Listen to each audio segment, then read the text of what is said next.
improve the lives of these promising young people. For Grts News, I am Deku Mademba. The waterway in Churchilltown was the scene of a massive exercise as scores of youths and women pushed to clean the gutters. The activity is carried out to facilitate proper functioning of the drainage system, which is often blocked by waste. Bab Kasengo tells us more. Members of the Serekunda Central Youth Development Association have embarked on a cleansing exercise from the Gal petrol station along Churchilltown towards Stalindale Market, aimed at allowing easy passage of water. Such activity, which is mostly done during the popular end of month Setster, is on this occasion carried out in the intense heat of the Ramadan month.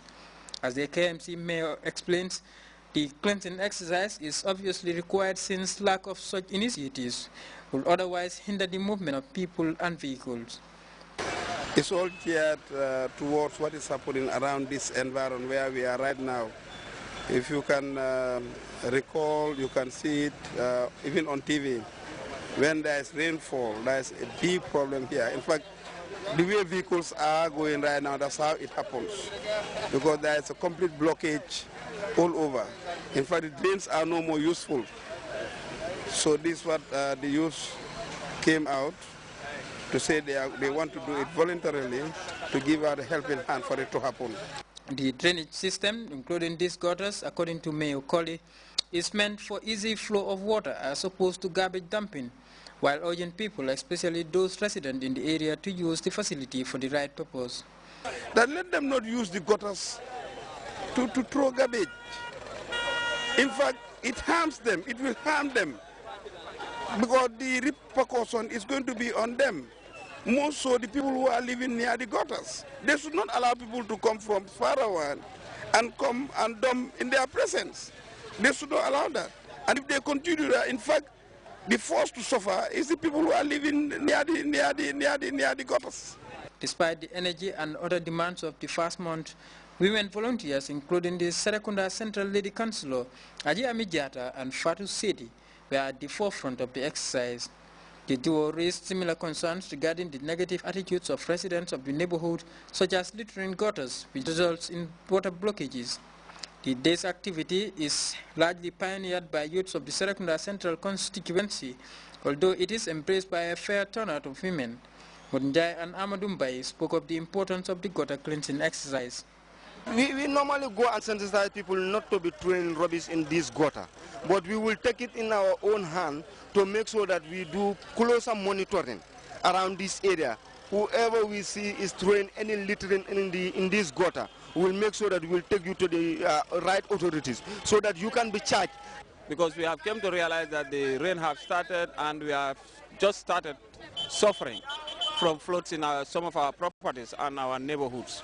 So based on that, we have made a study last week Sunday of at least between Nusrat Johnson towards the Churchilltown petrol station. We realized that there are a lot of sands blocking the drainage system, and some of this waste are being thrown inside. So based on that, we came to have a meeting and suggest that let us embark on a cleansing exercise as youths of the constituency, as youths of the municipality, so that at least we contribute our quota to the success and the development of the municipality. July 22nd is just a day. We are youths in development. We want to make sure we see development taking place. That is what is our aim. In the Kanifing municipality, disasters like floods and disease outbreaks are no strange things during the rainy season. This cleansing exercise is expected to go a long way in providing the community a healthy and more conducive environment. For Grts News, this is Babukar Senghor. We'll take our first break now. We'll be right back.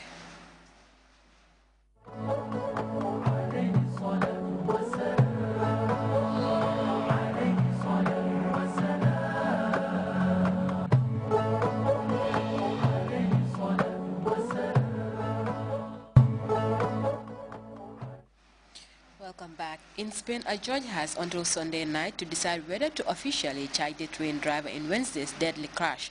The driver is in custody, accused of reckless homicide. From Santiago Compostela, CNN's Carl Penhall has this look at the aftermath of the tragic accident. It was just a regular evening, then Maria Vigo heard it.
windows and kicking in doors to pull out passengers as rail cars went up in flames. In the wreckage, a young girl called him. Había una chica joven. There was a young woman. She was trapped under the axle of the train. Estaba atrapada con un eje. She was conscious and was saying, "Please get me out of here. I want to go home." Y en cuanto estuvo atrapada estaba. You have to keep trying, but of course that axle wasn't moving without a crane. Later, she died, he says. Many died, but more survived, thanks to rescuers and trackside neighbours. Retirees Maria and her husband Suso Varela said they took their own bed sheets to wrap around the injured and ropes to haul the survivors off the tracks. They were oblivious to the risks. There's a human impulse that just seems to oblige you to help others, he says. The wreck has been cleared. The focus now on the train driver in police detention. Could he have headed off the catastrophe by taking the curve much slower?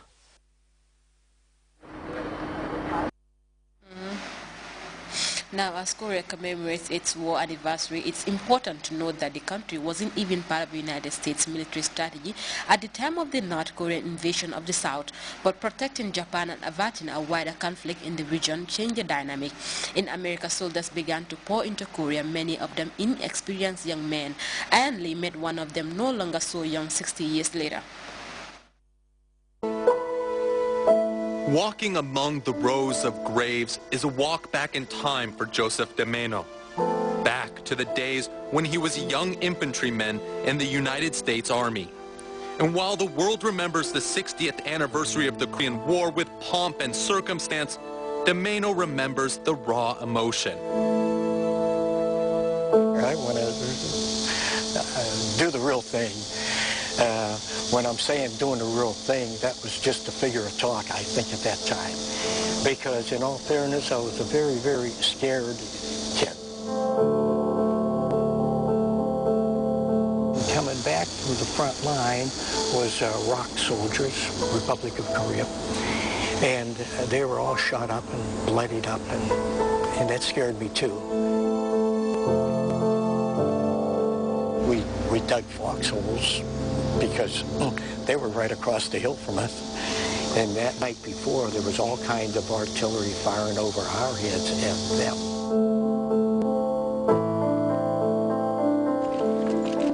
When the colonel called us into formation and he says,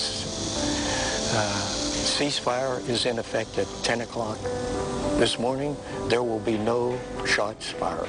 I said, oh, hallelujah. Thank God. Although a widower, de Meno isn't alone on his trip back.